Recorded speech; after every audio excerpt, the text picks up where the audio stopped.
नमस्कार। आज हमारा विषय है भारत शासन अधिनियम 1919, जिसे मॉन्टेग्यू चेम्सफोर्ड एक्ट भी कहा जाता है। किसी भी एक्ट के आने से पहले कुछ महत्वपूर्ण घटनाएं होती है जो उस एक्ट के लिए उत्तरदायी होती है। तो 1919 के एक्ट के लिए भी कुछ महत्वपूर्ण घटनाएं हैं जो कि इस एक्ट के आने के लिए उत्तरदायी हैं। इसकी शुरुआत होती है 1914 के प्रथम विश्व युद्ध से। जब 1914 का प्रथम विश्व युद्ध हुआ तो ब्रिटेन को ज़रूरत पड़ी थी भारतीय सेना की और भारतीय आर्थिक सहायता की, और इसके लिए परमिशन लेनी पड़ी थी उनको भारतीय नेताओं से। तो उस समय कांग्रेस में अगर किसी की बात चलती थी तो नरमपंथी थे, क्योंकि गरमपंथी उस समय अलग हो चुके थे। तो इन्होंने हामी भर ली थी कि हाँ, हम आपकी सहायता करेंगे, पर लेकिन हमारी कुछ मांगें होंगी वो आपको पूरी करनी पड़ेगी। ब्रिटिशों ने आश्वासन दे दिया कि हाँ, हम आपकी मांगें पूरी करेंगे। लेकिन यह तय कब हुआ कि क्या मांगे हैं, ये 1916 के लखनऊ अधिवेशन में, जो कि अंबिका चरण की अध्यक्षता में हुआ था, उसमें गरम दल और नरम दल दोनों ने साथ में मिलकर एक प्रस्ताव तैयार किया कि हमारी यह मांगें होंगी ब्रिटिश सरकार से और ये उसको पूरी करनी होगी। इस प्रस्ताव को स्वराज रेजोल्यूशन कहा गया था कि हमें स्वराज ही चाहिए। और थोड़े ही टाइम के बाद में मुस्लिम लीग को भी कांग्रेस के साथ में अधिवेशन के द्वारा इस प्रस्ताव को पारित कर दिया कि हमें ये चीज़ें फिक्स चाहिए, उसमें कुछ संशोधन करके। ठीक है।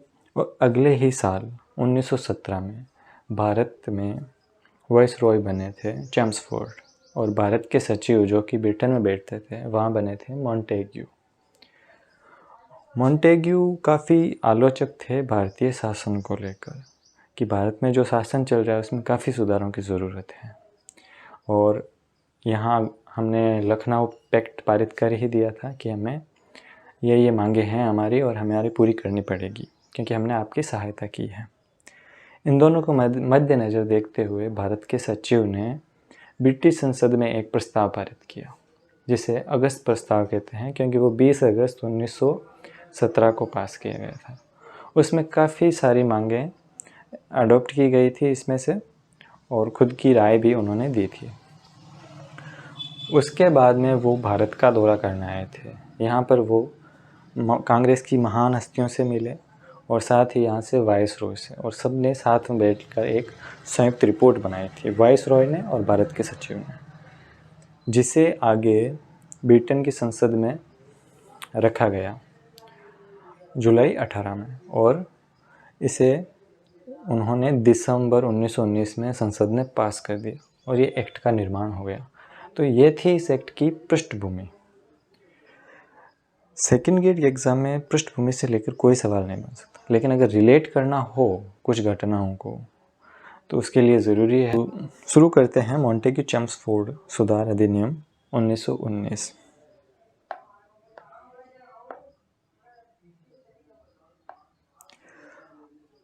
तो मॉन्टेग्यू चेम्सफोर्ड, जैसे कि पृष्ठभूमि में बताया था, इस एक्ट को क्यों कहा गया है मॉन्टेग्यू चेम्सफोर्ड, आप अंदाज़ा लगा सकते हैं। मॉन्टेग्यू नाम था भारत सचिव और चेम्सफोर्ड नाम था उस समय के वाइसरॉय। इन्होंने संयुक्त एक रिपोर्ट बनाई थी, वही पास करके उसी के आधार पर ये एक्ट बना है, इसलिए इस एक्ट को मॉन्टेग्यू चेम्सफोर्ड एक्ट कहा जाता है। बाकी खास चीज़ हमने पढ़ ली है कि 20 अगस्त 1917 को अगस्त रेजोल्यूशन पास किया गया।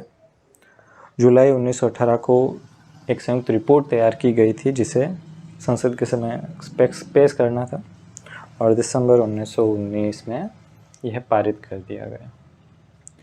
अब देखते हैं इसकी स्ट्रक्चर कैसी थी।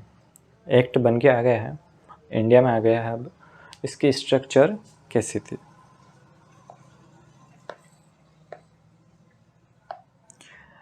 सबसे खास बात थी कि इसे खोलते ही सबसे पहले इसकी प्रस्तावना या उद्देशिका थी, जो कि पहले के किसी भी एक्ट में नहीं थी और आने वाले 1935 के भी एक्ट में ये नहीं मिलेगी। उद्देशिका का मतलब होता है कि इस एक्ट का लाने का उद्देश्य क्या है, इस एक्ट का उद्देश्य क्या है, और प्रस्तावना भी कहते हैं इसे। तो इसमें भी सबसे ख़ास बात यह थी कि इसमें उत्तरदायी शासन की बात की गई थी, जो अगस्त रेजोल्यूशन में उन्होंने मॉन्टेग्यू ने घोषणा की थी कि हम भारत को धीमे धीमे उत्तरदायी शासन देने का काम करेंगे। इसमें 47 धाराएं थी, 2 अनुसूचियां थी। तो संविधान की जो सबसे खास बात है स्ट्रक्चर में, उद्देशिका, उसके बारे में बात करते हैं। भारत की उद्देशिका में ये हमने देखा है कि सबसे स्पष्ट रूप से लिख रखा है कि हम भारत को उत्तरदायी शासन देना चाहते हैं। मतलब कि भारत में भारत के लोगों द्वारा चुनी हुई सरकार होगी। लेकिन कंडीशन क्या है? अब भारत ब्रिटिश साम्राज्य का एक अभिन्न हिस्सा मान लिया गया। ये पूरी टेरिटरी ब्रिटिश की है। यहाँ पर राज यहाँ के लोग कर लेंगे, लेकिन टेरिटरी किसकी है? ब्रिटिश की। और भारतीय शासन में भारतीयों की भागीदारी, जो कि उत्तरदायी शासन का प्रथम चरण होता है।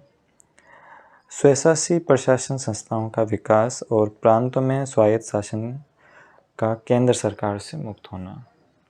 मतलब कि जो स्वायत्त शासन जो सबसे निचले स्तर पर है उसका विकास किया जाएगा, और वो भी किसके अंडर में रहेगा? राज्यों के अंडर में, ना कि केंद्र के अंडर में। इसे भी अलग कर दिया गया। तो इस अधिनियम में क्या क्या चेंजेस हुए हैं? प्रशासन को लेकर, शासन मतलब केंद्र सरकार और प्रांतीय सरकार को लेकर, और इसके अलावा कुछ मिसलेनियस। तो सबसे ऊपर की जो चीज़ थी, भारत का सचिव सबसे हेड था। अब एक और पोस्ट जनरेट कर दी गई, भारत का उच्चायुक्त, हाई कमिश्नर ऑफ इंडिया। इसकी ज़रूरत क्यों पड़ी थी? इसकी ज़रूरत इसलिए पड़ी थी कि लखनऊ पैक्ट में साफ तौर पर कह दिया गया था कि जो भारत का सचिव है वो वहाँ का कैबिनेट मंत्री है ब्रिटेन का, तो उसकी सैलरी भारत से क्यों जाए? उसकी सैलरी ब्रिटिश संसद को ही देनी चाहिए। तो उन्होंने भी एक तर्क निकाला, एक अलग पोस्ट कर दी, ताकि वो एक एजेंसी के रूप में काम कर सके, कि वो भारत की एम्बेसी, जैसे अभी यूएसए या ब्रिटेन में भारत की एक एम्बेसी होती है, उसी तरह से उसे भारत के एक एम्बेसी पर बिठा दिया गया हाई कमिश्नर को, और जो भारत का सचिव है उसकी पोस्ट बनी रही। तो भारत के सचिव की सैलरी कौन देगा? ब्रिटेन। लेकिन हाई कमिश्नर की सैलरी देगा भारत। इसके लिए ही भारतीय उच्चायुक्त की पोस्ट जनरेट की गई, और इसी के साथ में दोनों में काफ़ी शक्तियाँ बांट ली गई, ताकि जो भारत के सचिव का काफ़ी कार्यभार था वो कम हो। और इसी के साथ में भारत के सचिव को एक नई काम दे दिया गया कि आपको नियंत्रक और महालेखा परीक्षक की नियुक्ति करनी है। ठीक है, तो ये एक नई पोस्ट जनरेट हुई थी हाई लेवल पे। अब देखते हैं कि शासन संबंधी क्या चेंजेस हुए।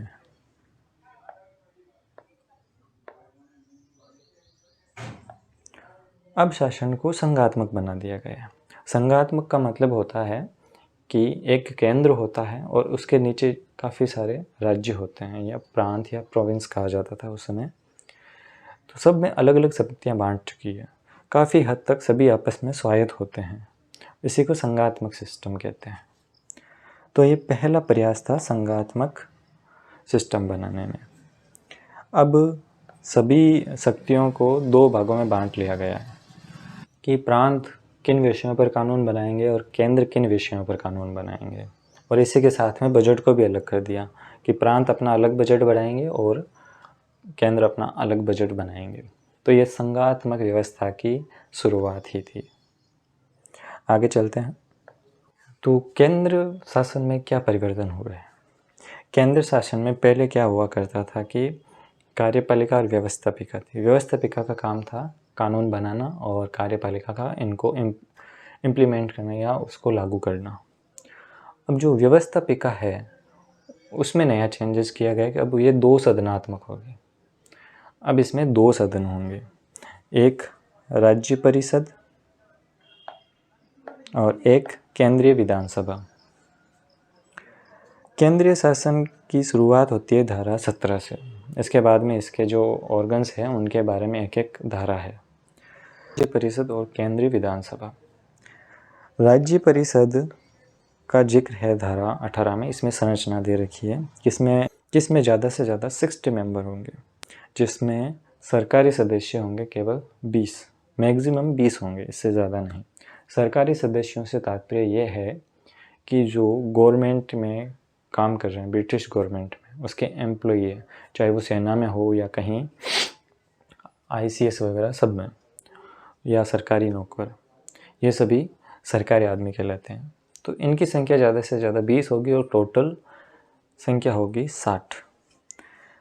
अगली धारा 19 में अगले सदन के बारे में बताया गया है कि इसकी टोटल संख्या 140 होगी, जिसमें 100 निर्वाचित होंगे, 26 गवर्नमेंट के मैक्सिमम, और बाकी 6 सदस्य होंगे वो नॉन गवर्नमेंट। तो इसमें जो टोटल है उसका इसमें जो टोटल है उसमें कम से कम 5/7 निर्वाचित होने चाहिए, और शेष का 1/3 जो है वो गैर सरकारी भी होने चाहिए। तो इतना डीप में आपको नहीं जाना है कि कितने क्या हैं, बस आपको यह ध्यान रखना है कि जो निर्वाचित सदस्य थे वो केंद्रीय विधानसभा में और राज्य परिषद में नामांकित है। ये वही सिस्टम है जो आज का सिस्टम है।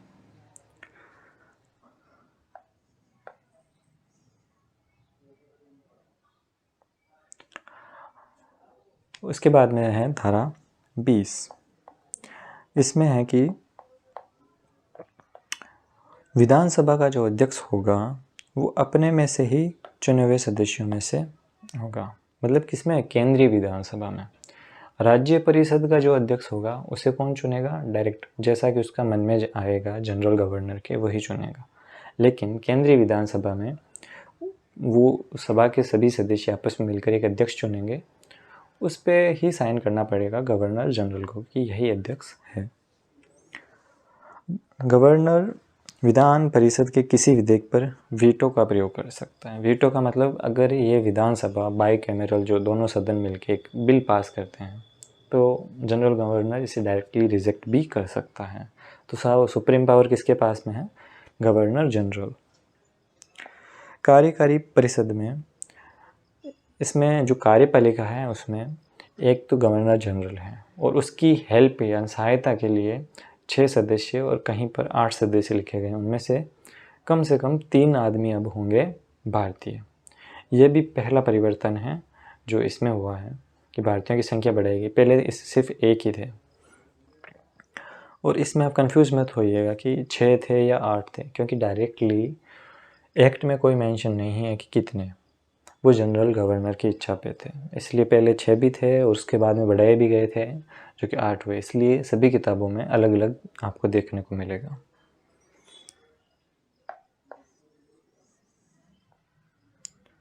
तो 1919 के एक्ट के अकॉर्डिंग 1920 में चुनाव हुए थे, और इन चुनावों से जो विधानसभा का गठन हुआ था कि सब चुन के आ गए हैं, विधानसभा गठन हो रही है, वो 9 फरवरी 1931। और ड्यूक ऑफ नॉट, देखिए ये आदमी का नाम है, ड्यूक ऑफ नॉट ने नई विधायिका का उद्घाटन किया। काफ़ी प्रश्न पूछा जाता है SSC वगैरह में, तो ये फैक्ट आप थोड़ा देख लीजिएगा कि इसका उद्घाटन किसने किया था? ड्यूक ऑफ नॉट ने। अब देखते हैं दोनों सदनों की क्या स्थिति थी पहले चुनाव में। जो राज्य परिषद है, तो एक्ट जो धारा 18 थी उसके अकॉर्डिंग इनका कार्यकाल 5 वर्ष का रहेगा, और इसके जो भी पहले अध्यक्ष चुन लिए गए हैं पहली विधानसभा में, कौन थे? Alexander Moody man. तो RPC का थोड़ा ट्रेंड है कि आपको पर्सनलिटीज़ के बारे में ज़्यादा पूछते हैं, तो आप आदमी का तो किसी का नाम छोड़िएगा मत। Alexander Moody man. और सभी सदस्यों का कार्यकाल कितना है? 5 वर्ष, और जो दूसरे सदन का रहेगा 3 वर्ष। कंपेरेटिवली याद रखिएगा। कुल सदस्य 60 सदस्य मैक्सिमम थे और 60 पर ही चुनाव हुआ, जिसमें 27 नामांकित थे और 33 निर्वाचित थे।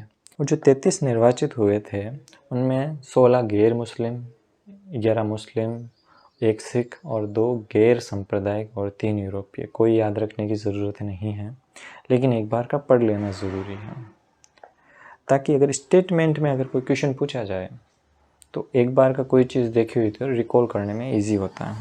राज्य परिषद की यहाँ से हो गई, लेकिन 14 अगस्त 1947 को ये जो एक्ट आया था भारतीय शासन अधिनियम या भारतीय स्वतंत्रता अधिनियम 1947, उसके बाद में ये ख़त्म कर दी गई। तो ये जारी कब तक रही? 14 अगस्त 1947, राज्य परिषद। ठीक है, ये सारे सदस्य नहीं, इनकी 5 वर्ष ही वैलिडिटी है, उसके बाद में नहीं।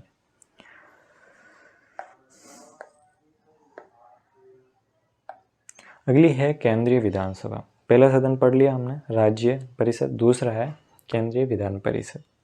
इसका कार्यकाल 3 वर्ष है और प्रथम अध्यक्ष रहे हैं फ्रेडरिक वाइट, और इसके पहले उपाध्यक्ष रहे हैं जो कि भारतीय हैं, सच्चिदानंद सिन्हा। ये वही जो हमारे बाद में संविधान सभा के पहले अध्यक्ष बने। यह पहले उपाध्यक्ष भी रहे हैं 1919 एक्ट के अकॉर्डिंग। जो सारे चुनाव हुए हैं उनमें अगर लिस्ट में देखा जाए तो कुल 145 सदस्य निर्वाचित हुए हैं, जिनमें से 104 निर्वाचित सदस्य और 41 नामांकित सदस्य हैं।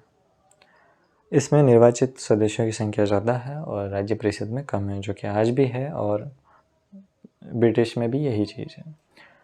52 सामान्य निर्वाचक थे, 30 मुस्लिम मतदाताओं के थे और 9 यूरोपीय और 7 जमींदारों के, 4 व्यापारियों द्वारा, 2 सिखों द्वारा। कोई इम्पोर्टेंट चीज़ नहीं है इसमें, लेकिन एक बार के आपको देख लेना चाहिए कि ज़्यादा क्या है, सामान्य वर्ग। ठीक है, इसमें 41 जो नामांकित थे उसमें 26 तो है सरकारी और 15 है गैर सरकारी। सरकारी के आपने डेफिनेशन बता दी है, जो सरकारी नौकर हैं वो सरकारी कहलाते हैं।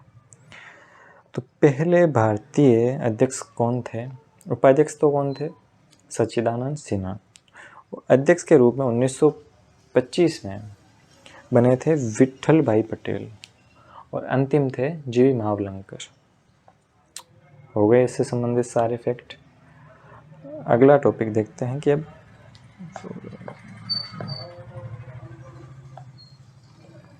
केंद्र के बारे में सारा समझ में आ गया कि अब केंद्र में बाई कैमरल, मतलब सबसे बड़ा चेंजेस क्या किया था कि 2 सदन बना दिए गए और जो कार्यकारिणी समिति है गवर्नर जनरल की, उसमें भारतीयों की भागीदारी बढ़ा दी गई, संख्या बढ़ा दी गई कि अब आपके मिनिमम 3 होने ही चाहिए। बस ये 2 बड़े चेंजेस थे।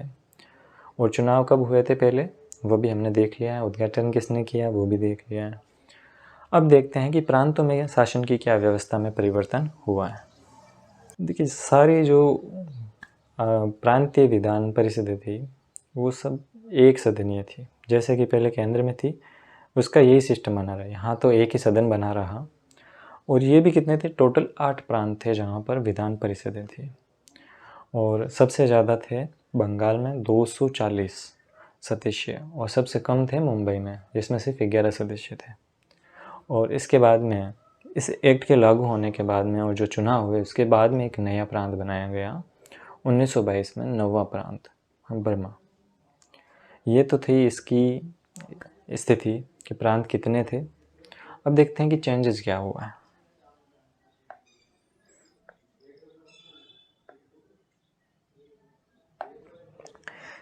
देखिए, अब सबसे बड़ा चेंजेस हुआ था इस एक्ट का कि अब द्वैध शासन लागू कर दिया गया प्रांतों में।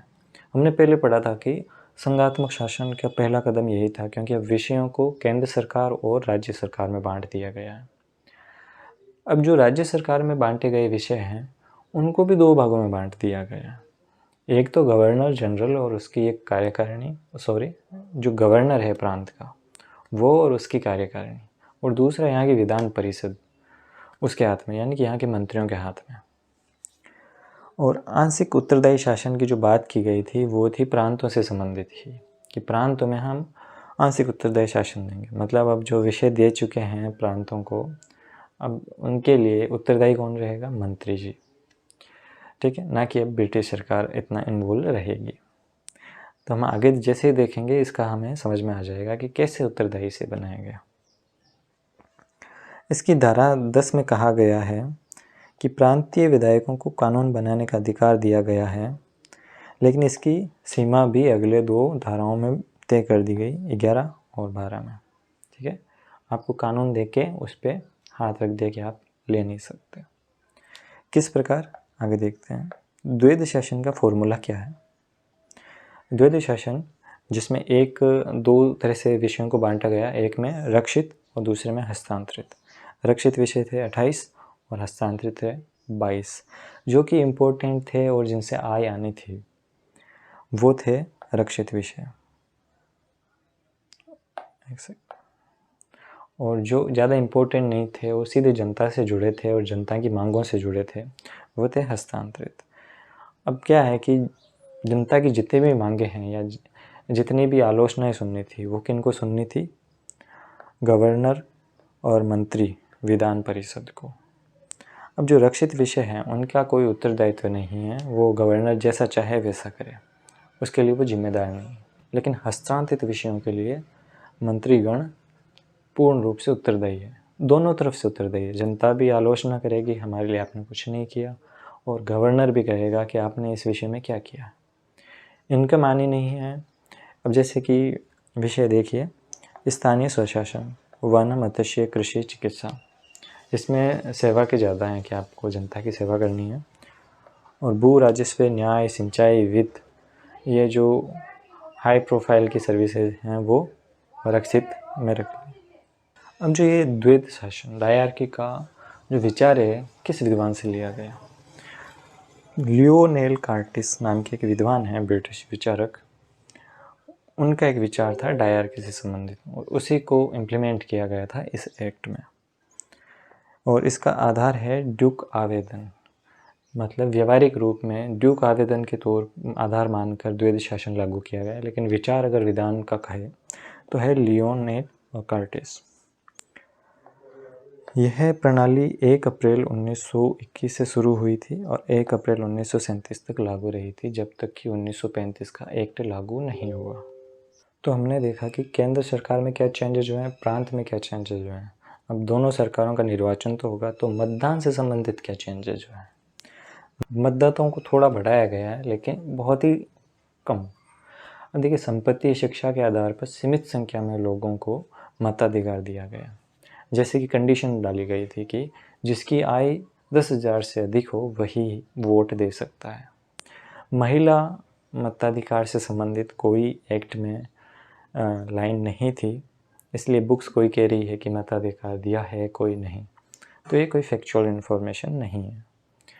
अब इसमें आय के आधार पर इसके बाद में जो चुनाव हुए हैं, कई जगहों से महिलाओं ने भी चुनाव लड़ा है। इसका कारण साफ समझ में आता है कि उसमें संपत्ति और शिक्षा के अधिकार के आधार पर चुनाव संपन्न कराए गए थे कि वही मतदाता वोट दे सकते हैं। जो सांप्रदायिक निर्वाचन प्रणाली 1919 में मॉडल एक्ट में बनाई गई थी, अब उसका विस्तार किया गया। सिखों, भारतीय ईसाइयों और आंग्ल भारतीयों और यूरोपियों के लिए अलग पृथक निर्वाचन मंडल तैयार किए गए। मॉन्टेग्यू चेम्सफोर्ड दोनों ने संयुक्त रिपोर्ट में साफ सुथरा एक इसका तर्क दिया कि हमें तो बिल्कुल पसंद नहीं है सांप्रदायिक, लेकिन सांप्रदायिक निर्वाचन मंडल एक खेदजनक आवश्यकता है। मतलब यहाँ की रिक्वायरमेंट ही ऐसी है कि हमें मजबूरन ऐसा करना पड़ रहा है, हम जानबूझकर नहीं कर रहे। प्रत्यक्ष निर्वाचन प्रणाली की शुरुआत इसी एक्ट से हुई है पहली बार, लेकिन सभी को नहीं दिया था, कुछ एक समुदायों को, जैसे कि यूरोपीय, भारतीय ईसाई, सिख और एंग्लो इंडियन प्रतिनिधित्व को इसका मौका दिया गया था कि आप प्रत्यक्ष रूप से चुनाव लड़ सकते हैं और मतदान कर सकते हैं। हमने पढ़ लिया शासन संबंधी सारे। अब प्रशासन से संबंधित क्या परिवर्तन हुए हैं, जिसमें नौकरशाही के हेड ऑफ आते हैं।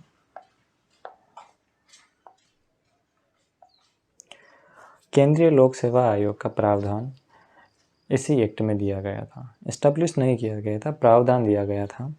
और इसी के अंतर्गत एक 1923 में ली कमीशन बिठाया गया था और उसकी रिपोर्ट 1926 में आई थी और उसी के आधार पर संघ लोक सेवा आयोग बनाया गया था, जिसके पहले अध्यक्ष थे सर रोज बारकर। और ICS के अब एग्ज़ाम हैं जो इंडियन सिविल सर्विसेज के, वो भी इंडिया में ही होने लगे। इससे पहले वो सिर्फ ब्रिटेन में होते थे और जिसको एग्ज़ाम देना था वो ब्रिटेन में जाके देता था। अब उसके एग्ज़ाम भारत में ही होने लगे थे। ये भी एक सिफारिश थी लखनऊ पैक्ट की। यह अधिनियम 1 अप्रैल 1921 से 1 अप्रैल 1937 तक लागू रहा कितने प्रांतों में? 9 प्रांतों में। पहले के 8 प्रांत और 9वां प्रांत ब्रह्मा बन गया, तो 9 प्रांतों में ये लागू रहा। ये डेट हमने पहले भी देख ली है, लेकिन स्टेटमेंट के तौर पर काफ़ी इम्पोर्टेंट चीज़ें हैं ये। अभी इस एक्ट के आने के बाद में भारतीयों का क्या मत था? सबसे पहले देखते हैं कांग्रेसियों का क्या मत था। कांग्रेस कहती है कि यह निराशाजनक और असंतोषप्रद, 2 संज्ञाएं दी है इसको। एक तो ये निराशाजनक है और ये असंतोषप्रद है। इसे देखकर हमें कोई संतोष नहीं हुआ और ना हम संतोष करेंगे। बाल गंगाधर तिलक ने कहा है कि बिना सूरज का सवेरा, कि ऐसा कोई सवेरा मुमकिन ही नहीं है कि आप सूरज ही ना उगे, तो मतलब उत्तरदायी शासन का नाम है ही नहीं यहाँ पर। सुभाष चंद्र बोस ने कहा है कि जनता के लिए नवीन बंधन गढ़ दिए गए, मतलब अब जनता और ज़्यादा गुलाम हो चुकी है इस एक्ट के आने के बाद में। इस एक्ट को समितियों का जनक अधिनियम भी कहा जाता है, क्योंकि इसी टाइम फर्स्ट टाइम समितियों की स्थापना की शुरुआत हुई थी। साथ ही सरोजिनी नायडू ने भी कहा था, सरोजिनी नायडू, इसने कहा था कि यह एक्ट है वो ब्रिटिश के प्रस्ताव योग्य तो है, ब्रिटिश से हमें यही है कि वो तो ऐसा प्रस्ताव दे सकता है, उसके योग्य तो है, लेकिन हम इसे एक्सेप्ट करें इसके योग्य नहीं है। तो हमने देख लिया महत्वपूर्ण मत। इसके बाद में देखते हैं कि इसके आगे क्या उसमें कुछ बदलाव होने की उम्मीद थी। हाँ, क्योंकि ये एक्सपेरिमेंट था ब्रिटिश सरकार का, तो उसे पता था कि ये सक्सेसफुल होने की 100% श्योरिटी नहीं है। तो इसलिए उन्होंने कहा कि जैसे ये एक्ट लागू होता है उसके 10 साल बाद में एक कमीशन बिठाया जाएगा जो सबका रिव्यू करेगा कि एक्ट कितना सफल हुआ है। तो ये एक्ट 1921 से लागू हुआ, तो 10 वर्ष बाद, मतलब कि 1931 में ये एक जांच आयोग बैठना था, लेकिन पहले ही बैठना पड़ा था, क्योंकि ये पूर्ण रूप से जो द्वैध शासन प्रणाली लागू की गई थी प्रांतों में, वो पूर्ण रूप से असफल रही थी। उसका कोई तुक ही नहीं था कि लोग इसे एक्सेप्ट करें। इस कारण और कुछ एक कमेटियों जैसे कि बटलर कमेटी और बाकी जो नेहरू ने प्रस्ताव भी लाए थे जो सरकार बनने के बाद में, इन सब में इसकी निंदा की गई थी कि इसे सुधार करना चाहिए। तो मिशन के नाम पर एक कमीशन भेजा गया था भारत में कि आप इसकी जांच करो और इसकी एक रिपोर्ट प्रस्तुत करो। और यही रिपोर्ट आगे जाकर 1935 का एक्ट है उसकी पृष्ठभूमि बनी। जब हम 1935 का एक्ट पढ़ेंगे तो उसकी पृष्ठभूमि में यही साइमन कमीशन रहेगा। तो हम थोड़ा बहुत अभी देख लेते हैं इसके बारे में कि 8 फरवरी 1921 को नरेंद्र मंडल की स्थापना हुई, जिसका अध्यक्ष जीजी मतलब जनरल गवर्नर होता है, और प्रांतों की स्वायत्ता पर प्रकाश डाला गया। मतलब इसके बारे में डिबेट स्टार्ट हो गई थी इसके लागू होते ही। जैसे 1 अप्रैल को ये लागू हुआ था और 31 को इसकी रिपोर्ट देनी थी, लेकिन सर साइमन की अध्यक्षता में 8 नवंबर 1927 को 7 सदस्यीय साइमन कमीशन भारत भेजा गया था, जिसमें सभी के सभी अंग्रेज़ थे, उनमें भारतीय एक भी नहीं था। इसलिए इसे वाइट कमीशन भी कहते हैं या वाइट मैन कमीशन भी कहते हैं। ये भारत में 2 बार आया था, 1928 में फरवरी मार्च में, और 1928 के ही लास्ट में अक्टूबर से अगले साल अप्रैल 1929 तक। इसमें एक भी भारतीय नहीं था, जैसे कि हम पहले जिक्र कर चुके हैं, इसलिए इसका विरोध भारतीयों ने किया और काले झंडे लेकर इसका खुलेआम सभी जगह पूरे भारत में विरोध किया गया। 1930 में साइमन की ये रिपोर्ट दी गई थी। इसमें बटलर कमेटी के बारे में हमने पढ़ लिया है। 1933 में ब्रिटिश सरकार ने एक श्वेत पत्र प्रकाशित किया था। उसका आधार क्या था? साइमन कमीशन की रिपोर्ट। और इसी रिपोर्ट को आगे इस श्वेत पत्र के अकॉर्डिंग 1934 में संसद में रखा गया और अगस्त 1935 में एक नया एक्ट पारित किया गया था, जिसे भारत शासन अधिनियम 1935 कहते हैं। तो हम 1935 तक पहुंच चुके हैं, लेकिन साइमन कमीशन की रिपोर्ट के बारे में हमने कुछ पढ़ा नहीं, तो उसकी थोड़ी सी इंपॉर्टेंट चीज़ें पढ़ लेते हैं। सारी नहीं, हम पूरी रिपोर्ट नहीं पढ़ रहे हैं। देखिए, पृथक निर्वाचन क्षेत्र बनाने का सुझाव दिया कि अब सांप्रदायिक निर्वाचन मंडल तो पृथक बना दिया, अब क्षेत्र को भी संप्रदाय के अनुसार बांटो और दलित वर्ग की सीटों को भी आरक्षण देना चाहिए। अभी तो धर्म के हिसाब से था, अब जाति के हिसाब से भी आरक्षण दिया जाना चाहिए। प्रांतों में द्वैध शासन पूर्ण रूप से समाप्त कर दो, उत्तरदायी शासन की शुरुआत कर दो, क्योंकि उत्तरदायी शुरुआत तो कर दी गई थी, लेकिन इस द्वैध शासन की वजह से उसका कोई तुक नहीं था। मताधिकार का विस्तार किया जाए, अभी 2.5% है, इसका 10 से 15% कर दिया जाना चाहिए।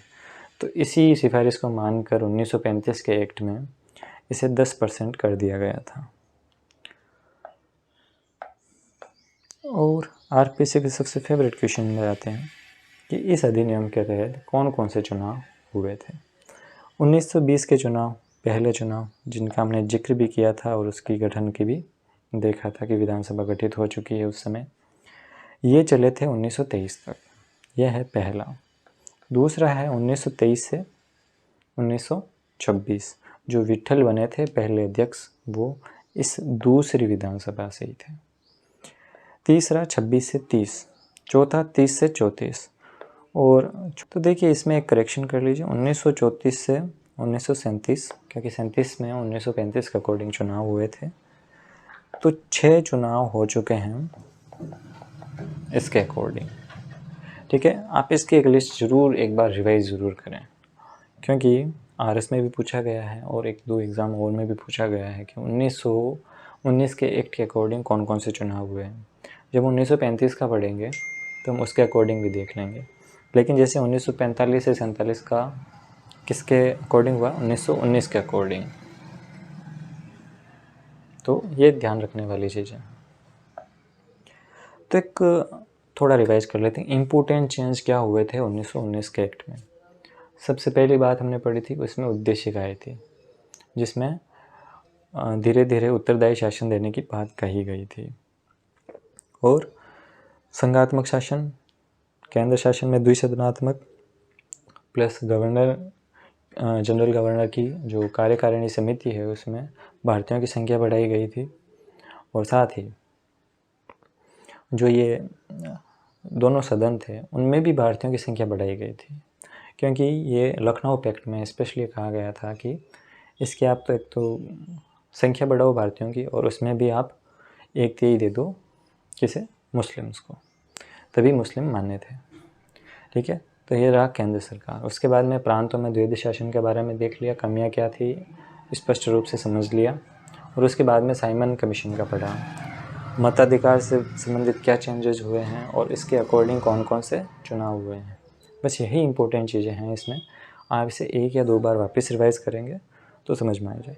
ये पीपीटी आपको ऐप के फोल्डर में मिल जाएगी, जो कोर्स का फोल्डर है उसमें, और जो इसके ऑथेंटिक नोट्स हैं वो भी आपको वहीं पर मिलेंगे। तो आशा करते हैं कि आपको सब चीज़ें साफ समझ में आ गई है, और पीपीटी के बजाय आप नोट्स पढ़ना ज़्यादा प्रेफर करेंगे हम। धन्यवाद।